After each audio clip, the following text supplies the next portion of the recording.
தான் நாங்கள் இஸ்லாம் ஒன்று ஏற்றுக்கொண்டிருக்கிறோம். அது சரியா அது பிழையா என்று எங்களுக்கு பரிசீலித்து பார்ப்பதற்கு கூட தமிழ் மொழியிலோ வேறு மொழிகளிலோ அரபிலே இருப்பது போன்ற மொழி அல்லது புத்தகங்கள் கிடையாது. அதனால் அது அறிவை பெற்றுக் கொள்வதற்கான சந்தர்ப்பங்கள் எங்களுக்கு இல்லாத காரணத்தினால் இவர்கள் கூறுவதை எல்லாம் நாங்கள் கண்மூடித்தனமாக ஏற்றுக்கொண்டிருக்கிறோம்.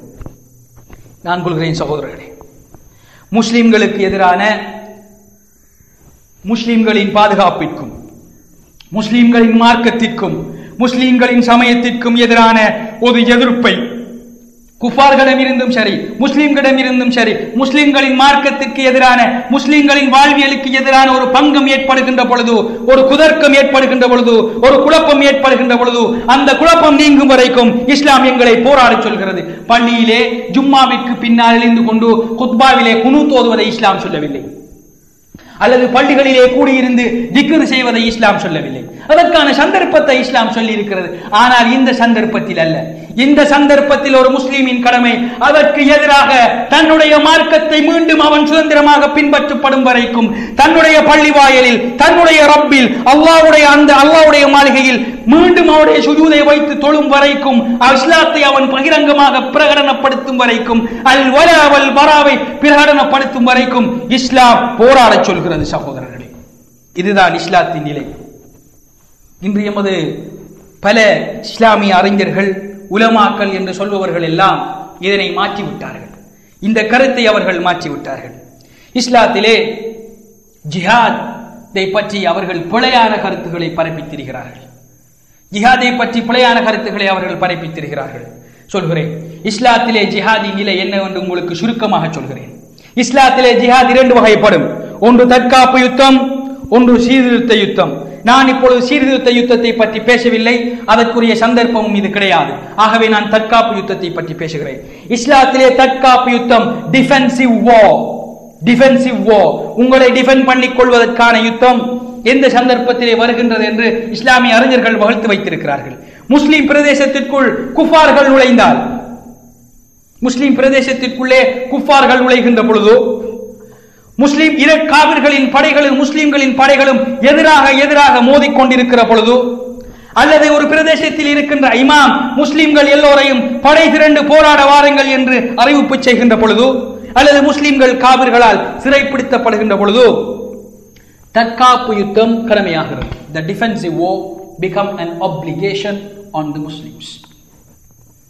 இது நீங்கள் எந்த மதுஹபை எடுத்துக்கொண்டாலும் சரி, ஹனஃபி மதுஹபை எடுத்துக்கொண்டாலும் சரி, ஷாஃபி மதுஹபை எடுத்துக்கொண்டாலும் சரி, ஹம்பலி மதுஹபை எடுத்துக்கொண்டாலும் சரி, அல்லது மாலிகி மதுஹபை எடுத்துக்கொண்டாலும் சரி, சலபு சாலிஹின்களுடைய வழியை எடுத்துக்கொண்டாலும் சரி, எந்த விடயத்திலுமே அல் குர்ஆனின் சுன்னாவில் இருந்து அவர்கள் எடுத்துக்கொண்டு தந்த படிப்பினைகள் எல்லாமே இதைத்தான் சொல்கிறது. ஜிஹாதின் தற்காப்பு சந்தர்ப்பங்களில் இவ்வாறான சந்தர்ப்பங்கள் நிகழ்த்தப்பட வேண்டும். என்னுடைய கேள்வி, முஸ்லிம் பிரதேசத்திற்குள் குஃபார் நுழைந்தால் ஜிஹாத் எல்லோரும் மீதும் ஃபர்லுல் ஐன் ஆகிறது. இன்று முஸ்லிம்களின் பிரதேசத்துக்குள் குஃபார் நுழையவில்லை, முஸ்லிம்களின் பள்ளி வாசலுக்குள் குஃபார் நுழைந்திருக்கிறார்கள். முஸ்லிம்களின் பள்ளி வாசலை குஃபார் உடைத்திருக்கிறார்கள். சகோதரர்களே, இப்பொழுது என்ன செய்ய வேண்டும்? அமைதியாக இருக்க வேண்டுமா? உங்களை நாங்கள் மன்னித்து விட்டோம் என்று சொல்ல வேண்டுமா? இதையா சொல்ல வேண்டும்? இதற்காகவா செய்ய வேண்டும்? இதையா இஸ்லாம் சொல்கிறது? சகோதரர்களே, நாங்கள் நன்றாக சிந்தித்துக் கொள்ள வேண்டும். முஸ்லிம் பிரதேசங்களுக்குள் காவிர்கள் நுழைந்தால் அவர்களுக்கு எதிரான போராட்டத்தை போராட சொல்லி இருக்கிறது இஸ்லாம். அந்த சந்தர்ப்பத்திலே ஜிஹாத் ஒவ்வொரு முஸ்லிமின் மீதும் ஃபர்லுல் ஐன் ஆகிறது. தன்னுடைய குழந்தை பெற்றோரின் அனுமதி இல்லாமல் வெளியிறங்கும், மனைவி கணவனின் அனுமதி இல்லாமல் வெளியிறங்குவாள், கடன் வாங்கியவன் கடன் கொடுத்தவனின் அனுமதி இல்லாமல் வெளியிறங்குவான், அடிமை தன்னுடைய எஜமானனின் அனுமதி இல்லாமல் வெளியேறுவார். இதைத்தான் இஸ்லாம் சொல்கிறது. சகோதரர்களே, முஸ்லிம்களின் பிரதேசத்திற்குள் காவிர்கள் நுழைந்தால் முஸ்லிம்களின் பள்ளிக்குள் குஃபார்கள் நுழைந்திருக்கிறார்கள். போதாதா? முஸ்லிம்களின் பள்ளியை குஃபார்கள் உழைத்திருக்கிறார்கள். போதாதா? சகோதரர்களே, நன்றாக நாங்கள் விளங்கிக் கொள்ள வேண்டும். ஆனால் இன்று பள்ளி மிம்பர்களிலே எதை பற்றி பேசுவார்கள்? இந்த சந்தர்ப்பத்திலே பள்ளி மிம்பர்களிலே எதை பற்றி பேச வேண்டும்? ஆனால் எதை பற்றி பேசுவார்கள் எங்களுடைய மக்கள்? இன்று போனால் பள்ளி மேடைகளிலே மிம்பர்களிலே முஸ்லிம்களின் பள்ளி வாயில் அங்கே அடிக்கப்பட்டு கொண்டிருக்கிறது, நொறுக்கப்பட்டு கொண்டிருக்கிறது. முஸ்லிம்களின் தொழுகை ஜும்மாவுடைய கடமையை நிறைவேற்றுவதற்கு வந்த முஸ்லிம்களுடைய ஜும்மாவின் கடமை இல்லாமல் போய்விட்டது. ஆனால் இந்த சந்தர்ப்பத்திலும் கூட என்ன செய்வார்கள்? எங்களுடைய பள்ளி மிம்பர்களிலே எமது சகோதரர்கள் என்ன செய்வார்கள்? மிஸ்வாக்கின் சிறப்புகள், பல் துலக்குவதின் சிறப்புகள், தலைப்பாகையின் சிறப்பு, இதை பற்றி தான் பேசுவார்கள். மிஸ்வாக்கின் சிறப்புகளையும் பற்றி, தலைப்பாகையின் சிறப்புகளை பற்றியும் தான் பேசுவார்கள். என்னுடைய கேள்வி, நபிகள் நாயகம் ஸல்லல்லாஹு அலைஹி வஸல்லம் அவர்கள் மிஸ்வாக்கின் சிறப்புகளை பற்றி பேசினார்கள், பள்ளி மிம்பரிலே பேசினார்கள். நபிகள் நாயகம் ஸல்லல்லாஹு அலைஹி வஸல்லம் அவர்கள் மனித வாழ்க்கையின் சிறு சிறு விடயங்களை கூட பேசினார்கள். ஆனால் எந்த ஒரு சந்தர்ப்பத்திலும் குஃபார்கள் படையெடுத்து ரோம சாம்ராஜ்யத்திற்கு எதிரான படையிலும், கிறிஸ்தவர்களுக்கு எதிரான படையிலும், அங்கே இருக்கின்ற பாரசீகர்களுக்கு எதிரான படையிலும் படை திரண்டு கொண்டு வருகின்ற நேரத்திலே, யுத்தம் யுத்தம் என்று வெடித்துக் கொண்டு வருகின்ற நேரத்திலே நபிகள் நாயகம் ஸல்லல்லாஹு அலைஹி வஸல்லம் அவர்கள் மேடையிலே ஏறி நின்று அமைதியாக மிகவும் அன்பாக மிஸ்வாக்கின் சிறப்பை பற்றி பேசவில்லை. மிம்பர் மேடைகள் முஸ்லிம்களுடைய யுத்த களங்களான, முஸ்லிம்களை இஸ்லாத்தை படிப்பித்தார்கள், முஸ்லிம்களின் கடமைகளை நபிகள் நாயகம் ஸல்லல்லாஹு அலைஹி வஸல்லம் அவர்கள் படிப்பித்தார்கள். இந்த நேரத்தில் குஃபார்களுக்கு எதிராக முஸ்லிம்கள் எவ்வாறு நடந்து கொள்ள வேண்டும் என்று படிப்பித்தார்கள். முஸ்லிம்களுக்கு எதிராகவும் காபிர்களுக்கு எதிராகவும் படைகள் எவ்வாறு திரட்டப்பட வேண்டும் என்று குறிப்பிட்டார்கள். முஸ்லிம்களை உணர்ச்சி வசப்படுத்தினார்கள். இறைவனின் பாதையிலே போராடுவதற்காக சென்றார்கள், இறைவனின் பாதையிலே செலவழிக்க சொன்னார்கள். இதற்காகத்தான் மிம்பர் மேடைகள் பின்பற்றப்பட்டன சகோதரர்களே அந்த சந்தர்ப்பத்தில். ஆனால் இன்றைய நிலை எவ்வாறு இருக்கிறது? இன்று மிம்பர் மேடைகள் எல்லாம் தூங்கும் மேடைகளாகிவிட்டன.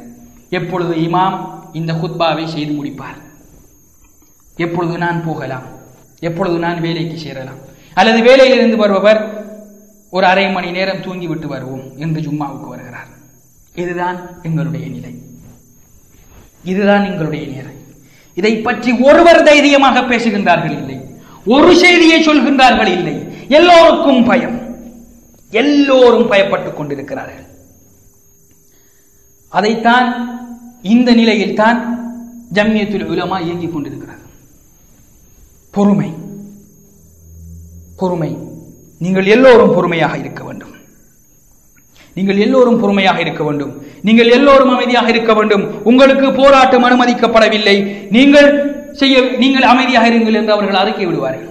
நாளை அல்லது நாளை மறுநாள் அல்லது 2 நாட்களுக்கு பிறகு இந்த நாட்டின் ஜனாதிபதி ஒரு தொப்பியை அணிந்து கொண்டு டெமடகஹா பள்ளிவாசலுக்கு வருவார். ஜம்மியத்துல் உலமாவின் 2 உறுப்பினர்கள் அங்கே போவார்கள், அரசியல்வாதிகள் அங்கே செல்வார்கள். எல்லா தொலைக்காட்சிகளிலும் நாட்டின் ஜனாதிபதி ஜும்மா டமடகஹா பள்ளிவாசலுக்கு சென்றார் என்ற ஒரு விளம்பரம் வரும் அல்லது ஒரு செய்தி வரும். அங்கே எல்லோரும் இருந்து கொண்டு நாட்டின் நன்மைக்காக துஆ செய்து கொண்டிருப்பார்கள். சுப்ஹானல்லாஹ், லா ஹவுல வலா குவத இல்லா பில்லாஹ். இதையா சகோதரர்களை இஸ்லாம் சொல்லி தந்தது? இதை செய்யவா இஸ்லாம் சொல்லி தந்தது? இதையா நபிகள் நாயகம் ஸல்லல்லாஹு அலைஹி வஸல்லம் அவர்கள் போதித்தார்கள்? இதையா அல்லாஹ்வின் தூதர் அவர்கள் போதித்தார்கள்? இதற்காகவா அல்லாஹ் குர்ஆனை இறக்கினான்? இதற்காகவா அல்லாஹ் தூதர்களை இறக்கினான்? சகோதரர்களே, நன்றாக நாங்கள் சிந்தித்து பார்க்க வேண்டும். இஸ்லாத்தை வெளிப்படையாக பின்பற்றுதல் என்றால் என்ன? முதலாவது சொல்வார்கள் ஜம்மியத்துல் உலமா, இலங்கையில் இருக்கின்ற முஸ்லிம்களுக்கு பெருநாள் தொழுகை அழகாக தொழ முடியும், 4 திருமணம் முடிக்க முடியும். இலங்கையில் முஸ்லிம்களுக்கு வாரிசுரிமை சட்டத்தை தந்திருக்கிறார்கள். இலங்கை முஸ்லிம்கள் சந்தோஷமாக இருக்கிறார்கள். பல நாடுகளிலே முஸ்லிம்களுக்கு எதிரான